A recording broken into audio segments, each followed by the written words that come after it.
we want stable government all over the world, all countries in the world. Yes. This is my summary.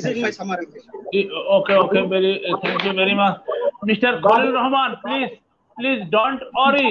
We will support always. We will support you, and we hope that the situation of Kabul will peaceful in this short time. May Allah help you. Assalamu alaikum, Mr. Khalil Rahman. Again, we will bye. If Khalil bhai wants to come to our Bangladesh, we will entertain him. Right.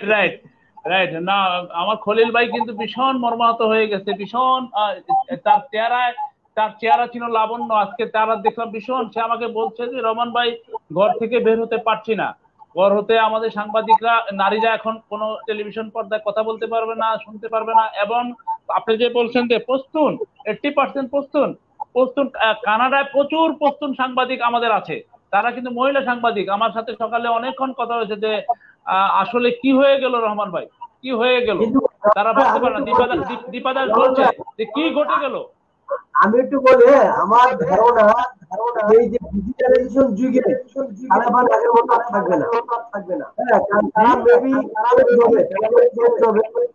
তাদের থেকে China বা Russia develop করে তালেবান আগের মতো থাকবে না, থাকবে, টিকতেও পারবে না।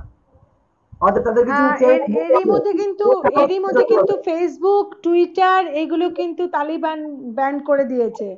আমরা প্রত্যেকে জানি। আরো অনেকগুলো সোশ্যাল মিডিয়া কিন্তু ইউটিউব এখনো কোনো প্রতিক্রিয়া দেয়নি, কিন্তু টুইটার এবং ফেসবুক কিন্তু ব্যান করে দিয়েছে। ওটা হয়তো সময়ের প্রেক্ষাপটে নিয়ন্ত্রণ করার জন্য। আর যদি চেঞ্জ না হয় তাহলে তালেবান আগের মতো আর ব্যাপক ভুল করবে। হ্যাঁ, তালেবান যদি চেঞ্জ না হয়